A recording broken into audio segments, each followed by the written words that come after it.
What's going on, everybody? It's your boy back on the scene with another reaction video, Incognito.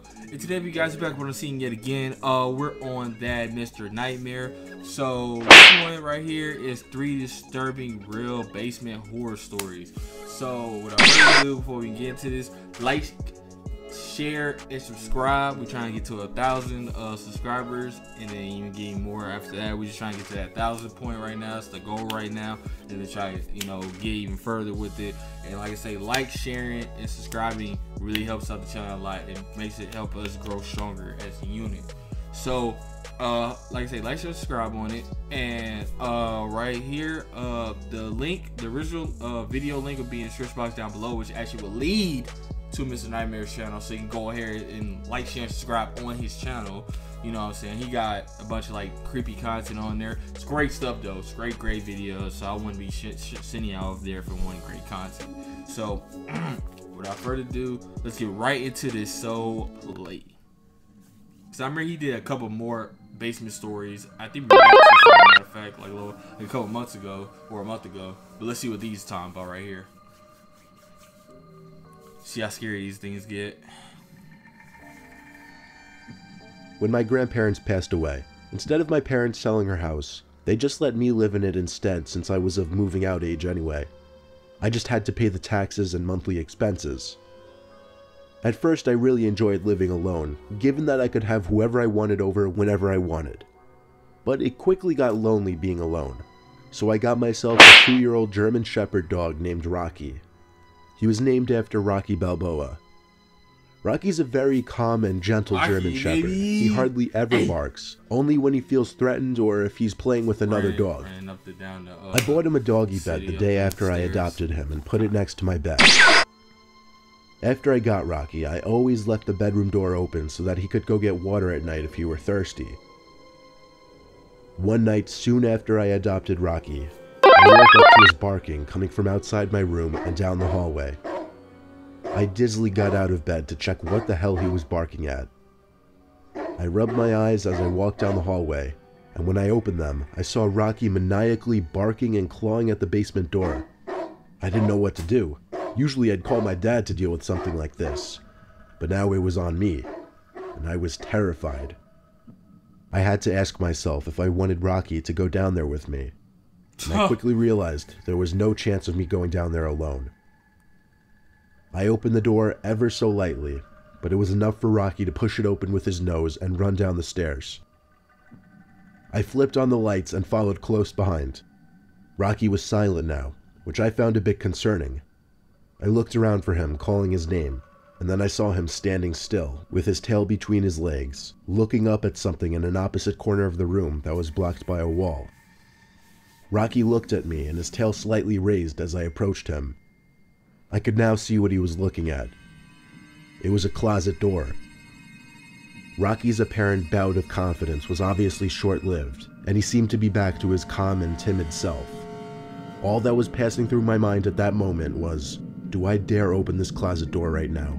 And who or what could be in there? Right here, right now. This is where you get your boy Rocky, you get whoever else is in this house, and you get the flip out of there, okay? Before you go off the deep end and open up that door, and then you think you got the confidence and the courage, no, you get out of the house. That's all you gotta do. Just get your dog, get your phone, or whoever else in there. If it's just you and your dog, just get that. And you go to your neighbor's house or whatever, or you get inside your car with your keys and you just call the police or whatever and all that. You're good. You good. Just don't do nothing you regret. Just don't do nothing you regret. Cause that's why I don't want to have basement in the first place. Cause this, I don't want this right here. But like get Rocky, get your phone, get your keys, get out, call police, and you good. Don't try to do nothing else. Don't try to do nothing else at all. I'm trying to say. Alright. And play. I didn't know Rocky too well just yet, but I had a feeling he wouldn't attack whoever or whatever was in there. I'm still not sure whether I made the right move or not, but instead of opening that closet door, I took Rocky by the collar and walked with him back upstairs. He kept looking back at the corner of the basement until we got to the stairs. I shut the basement door and then dragged him back to my bedroom and shut the bedroom door. Then I went to the kitchen to call my dad. Hold on, we gonna pause again. See, now, why? Hold on, so, okay, you got a suspicion, your dog got a suspicion that right here in your basement, this closet, that somebody or something is in here. So your thought that goes to your mind is that you're going to get him on the leash, take him back up to the room, and instead of having your door open like you always do, you're gonna close it and lock it? What is that gonna do? What's that gonna do with whoever's, man? They can get a machete, they can have a, you know what I'm saying, a strap on them, you know what I'm saying? There's so many things. Like, are you serious? Oh, I don't get it. Why not get out? Why not just call police and just get, why not even just call police when you're here? Whatever, man. I don't get it. My camera refocus. There we go. Alright. Well, 3 times before he finally picked up in a groggy voice. Y'all doing it? Okay. I explained the situation and asked him what I should do. He said I should go back down there with a huge knife or some kind of weapon and see what's in the closet. I told him I was too scared to, and somewhere deeper into that conversation with my dad, I realized the basement door was open. I put the phone down for a second to listen to what I thought were footsteps, and I was right. Loud and clear were footsteps heading towards the front door. I ran to my bedroom and told my dad. He told me to hang up the phone and call the cops, and so I did. By the time the cops showed up, though, whoever was in the house was obviously gone already. Unfortunately, I left a large amount of cash down there by the bar. All of it was gone. The basement window was wide open, so we found the method of entry pretty quickly. Just turned out to be a break-in burglary when I happened to be home. I just don't I just said that though. Why? Like, I just said. This story took place just 2 weeks ago. I've always had a fear of basements since I was a kid. Now that I'm 18, my fear is obviously subdued a little bit, but I still will glance over my shoulder to any noise I may hear behind me. And I might get that slight butterfly in my stomach feeling when I'm alone. Well, on this cold Friday night, I was home alone, and since our biggest TV is in the basement, that's where I'd usually chill, especially to play video games. I was playing Fortnite with my friends, some crazy popular first-person shooter game. I had headphones in and I was really invested in the game. Fortnite downstairs in the basement? Even over the loud sound effects through the headphones, what is you doing, baby? I knew I heard something come from behind. I'm not playing in no basement. Like a thump. I took off the headphones and examined the back of the basement. Now our basement is huge, but also extremely cluttered and messy. If I wanted to actually thoroughly examine what's behind me. This is why right here, right now, basements, attics, all that? No, baby, no. Why are you playing? I don't care. You got the biggest TV down there. That thing gonna have all types of spider webs and all that on it. Cause I'm not touching that TV for you. I'm not touching none of that. None of that. None of that. Okay, none of that. Like, I don't care. That thing could be a 80-inch. I'm not going in no basement playing no games. I'm just not doing that. No, I don't do it, baby. I'm not going on no deep end, baby. Cause every time I'm just in there, just all that space and no. And then you just hear stuff and you home alone. See? Damn it. How people be getting killed out here. Alright, play. I'd have to get up, that's how bad it is. But I didn't feel that were necessary. Yeah, I found it a bit unsettling anytime I heard a noise, but I really didn't think it was anything to be concerned about. I tried to continue playing. However, I wasn't able to get my full focus anymore. What you talking about? You better be concerned. Constantly thinking about the noise. I took off the headphones and played with them off just because I was feeling extra paranoid and wanted to hear my surroundings. Shortly after taking off the headset, there was a sudden clank sound, and it had a metallic, echoey ringing to it. I turned off the system now because I was in shock. This was an intentional sound made by someone or something. I walked really, really slowly to the backside of the basement. When I laid eyes on the big metal air vent in the corner, that's when it hit me, that was most likely the source of the sound. I got as close as I felt comfortable, then stopped and just looked at the air vent for a second. I got a terrible, painful feeling in my stomach, and I felt like the life was literally being drained out of me when I saw a hand reach out from the air vent and start waving me over. Then a deep, raspy voice said, "Come here, I need help." Oh no. At first I didn't run. No, pause. No, out. You sprint. You do it. No, get Meryl. No, get out. Just get out. Get out. That's it. Just get out. You don't gotta do nothing else, baby. I swear. You just gotta get out. That's it. Nothing else. No, ain't nothing. You ain't waving me. No, I don't know you. And then I'm home alone. I'm getting out. I'm sprinting. I'm Usain Bolting out of this thing, baby. I'm telling you, I'm gonna be flashing fast. I'm gonna be faster than a flash. I'm telling you I am. Cause I'm not gonna be the one that's gonna die in this house. We're not gonna be on no part of no horror movie down the road based on true events. It's not gonna be me. No, we gonna be smart in this, baby. No, we're not doing that one. All right, play. Just gradually stepped backwards with my mouth hung open, looking at the vents. The person's hands gripped the vent and started shaking it aggressively, obviously trying to break it open. I screamed, "I'm calling the cops," but the shaking didn't stop. See, man. I did what I said. I called the cops and told them to send someone right away. The operator told me to go to a room upstairs with a weapon, lock the door, and hide. I was the most scared I'd ever been in my entire life. And the pain and fear of the situation only became worse when I heard a door bust open downstairs, and I could hear a maniac screaming at the top of his lungs.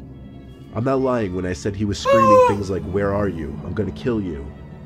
I heard him run up the stairs. He probably ran up 2 stairs for every step because he was up the stairs in like 3 seconds. My heart was in my throat when he tried the doorknob to the door and started pounding on it so hard I could see the door caving in a little bit. I thought he was actually gonna break the door down. I had to climb out the window or I'd be a goner. I think he heard me though, because the banging stopped. I jumped from the window to the bushes below, and with the right stroke of luck, a cop car pulled up in front of my house. I basically ran into the officer's arms, begging them to go inside and get the man. They told me to wait in the police car, which they locked, while they both went inside the house with their guns drawn. Not even 5 minutes later, the 2 officers came out and they were holding the man in cuffs. The man in cuffs took my place in the backseat of the cop car, and from that moment, until the cops drove away, he was giving me the most evil, hate-filled stare you could ever imagine. That stare still haunts me. The whole experience still haunts me. I still hang out in the basement occasionally, but nowhere near as much.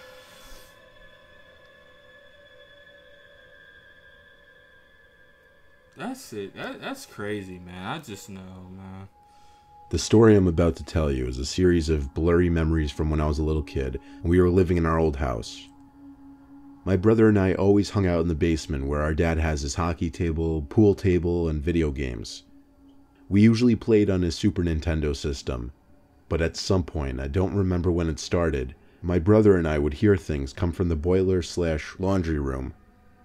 The first time this happened though, my brother and I were playing some racing game on Super Nintendo. That was when we both heard it. Okay. The door to the dryer slammed shut. We knew that's what the sound was. We both called out Mom, figuring maybe she'd been in there the whole time without us realizing. But the room was dark and empty of any people. When we realized this, we both ran upstairs screaming for our parents, leaving everything downstairs still on. Our parents came down to humor what they probably thought was just our dumb childish antics, and nobody was in the laundry room. Moving along probably a few months, I was awake late one night for whatever reason, walking to the kitchen, passing the basement door, and remember hearing the TV downstairs turn on. It was one of those big old box TVs, so it made that distinct clicking sound as it turned on. I called Mom, Dad, and my brother's name. No one answered. I went to my parents' room to tell them, and they were both upset with me for waking them. My dad went downstairs to turn off the TV, and I remember him telling me it's a glitchy TV. There were a couple other suspicious happenings after that, but I'll move forward all the way to the last occurrence, and honestly the most horrific. It was a few days before we were going to move to our new house. Just about everything in the house was already shipped to the new house, but our parents were nice and let us keep the TV and video games downstairs until the last few days. My brother and I were once again playing video games. That's when I felt something hit me in the back of the head. I thought it was my brother at first, but then saw the red ball bouncing on the ground behind the couch we were on. Then the door to the boiler room slowly shut as my brother and I looked at each other with horrified looks on our faces. Once again, we ran upstairs screaming. Our parents once again went downstairs. Get out. That is the recurring theme for today's video. Get out. No talking. I don't care. You got your video. Get out. Just go. Just leave. Just run. Just get out, baby. Just get out. That's all you have to. You go survive. You gonna be cool. You might just have some stuff missing, but they can't replace you. They can replace that stuff. Get out. Just get out. That's all you have to do is get out. And I swear you gonna be good. Just get out. That's it. All right, play. But when they came back up, they were strangely silent. They told us to go to our rooms and wait there. A while later, a police car showed up, but our parents wouldn't let us out of our rooms. They wouldn't tell us what happened until we finally moved. Apparently my dad tried to open the boiler room door, but something was holding it shut, or perhaps pulling it shut. Even so long ago, I could sense fear in my dad's voice explaining it. I don't believe in ghosts, but to this day, I still don't know what to make of what was going on in that basement.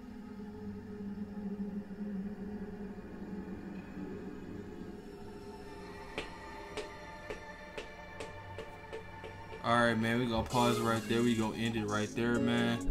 That's 3 disturbing real basement horror stories, man, by Mr. Nightmare. And like I say, original video link will be in the description box down below. You know, leads you to his channel. But like I said, man, that's some of that right there, man. Like I said, I would have been out of there, man. It's no way, man. I would have been gone, man. It's no way that I'm just gonna be just sitting there and stuff like that with certain, like, as soon as I hear something like this, especially in the area that I mean, some of that was in areas they actually was in a lot, because some of them like to be in their basements a lot, which I don't understand that. But anyway, I would have just been out of there. Like, it's not, I would have just, hey, got my phone, called Popo, we went to the neighbor house, something like that, or just would have got in my whip. I would have been out of there. It would have been cool. I would have been Gucci. And I just would have been sitting out or whatever, just been at the neighbor's house, just sitting, just waiting for the police to come up. And then I would have went to the house, then you know, I would be cool. But all this right here, man, no, man, I couldn't do it. That's insane, man. I don't know. I'm rambling on, man. I'm gonna be out here, man. I don't want to be too long with you guys, man. It's been your boy Incognito Ace, back on the scene with another reaction video. I'm out. Peace.